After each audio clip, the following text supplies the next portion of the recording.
And there we are. Good morning. There we go. Good morning. I'm Preston, and I am going to be doing a craft today. And as you know, it's the time of year. I think it's the time of year when the weather changes. Last week, if you tuned in, I talked about the fall weather, and that fall is a season of change. We have weather changes, and that's a wonderful thing. And with the weather change and this fall season, I think it ushers in every other holiday we may have. So today we're going to be doing a couple things. I'll be talking as I carve a pumpkin and talking about my childhood memories and the memories that I'm making today with my grandchild. I have a granddaughter who is 8 years old, and I'm looking forward to carving a pumpkin with her. I'm going to give her all the fun jobs. I'm going to cut the top off. I'll let her scoop out all the nasty stuff inside, and she'll just think it's the cutest thing, the most fun thing ever, I hope. But I want to be enjoying my time with you today, talking about some of the traditions you may have had in carving a pumpkin. Now, I went online and I downloaded just a very quick, general, old-fashioned, easy, simple pumpkin pattern. And we could probably do that without a pattern at all. But I also have a little pamphlet here, and this one has some things that are maybe a little more elaborate. I think people are taking pumpkin carving to a whole different level, where they don't carve all the way into it, but just a surface amount, so it'll bring the light through without making a hole in the pumpkin.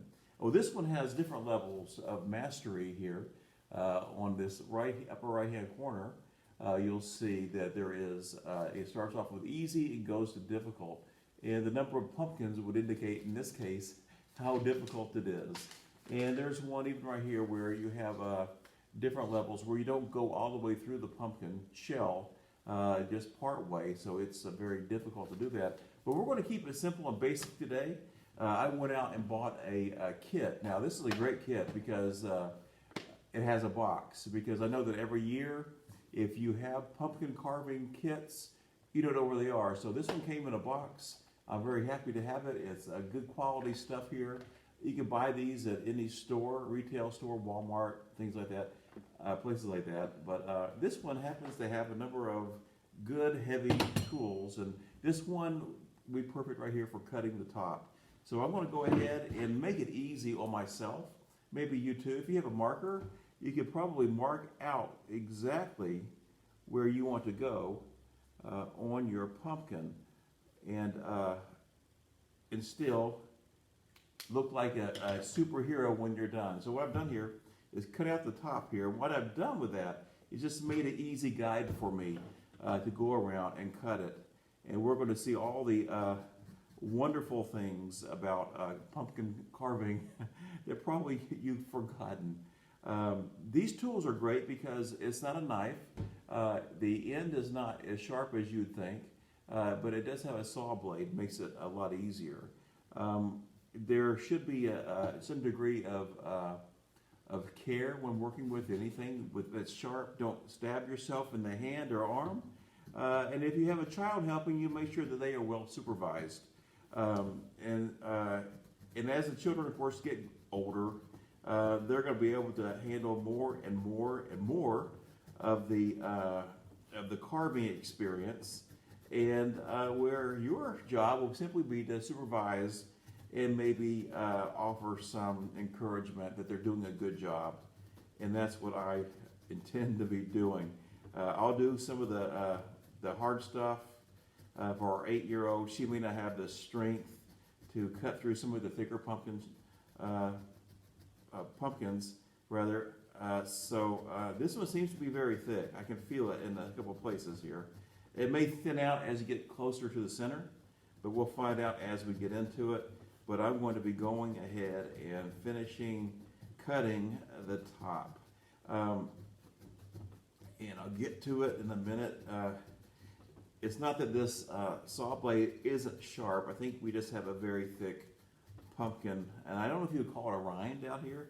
Please let me know in the comments if this is a rind, like you would a watermelon. But there we go. There it is. Just the top. And as you can see, it's very thick on the inside. So I'll have to cut out some more here. And what I'd like to do, more than anything,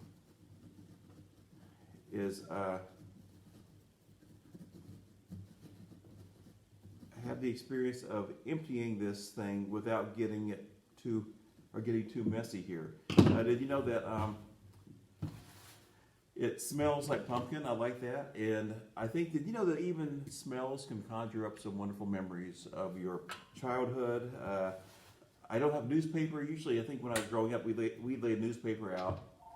And from that newspaper, we would just empty out the contents of the pumpkin. But I want to take this wonderful spoon. Has a serrated edge on it. And that serrated edge is great simply because we can scoop it out. So I want to go ahead and pause the video while I scoop this out, have it ready for doing the external, cutting of the face or whatever we're going to do in this one. We have another pumpkin here that I'm saving for McKenna, and McKenna can work on that next week. And I'll be anxious to see her getting this done. And maybe we'll have a contest. I'll carve one. Mine will be kind of basic. McKenna might be a little more artsy than me. So she may be doing one that will just really put mine to shame, but that's okay with me. I'm going to do one that the way I've always done it, just a simple face on it. And we'll maybe put not a necessarily candle on it, but a little LED battery-powered light. And that way it's nice and safe and won't have to worry about it catching fire. So that one, go ahead and pause the video and we'll pick back up after this is already scooped out and ready to go. But again, this is the messy part. There's not a lot in here, but you can see there is some good stuff in here, which I'll be putting over into my tray and be thrown out later. Hey, if you collect the seeds, you might be able to plant some pumpkins next year and be able to harvest your own at this time. So with that, we'll pause now and come back here in a few minutes and start again. It'll be segment number 2 to come.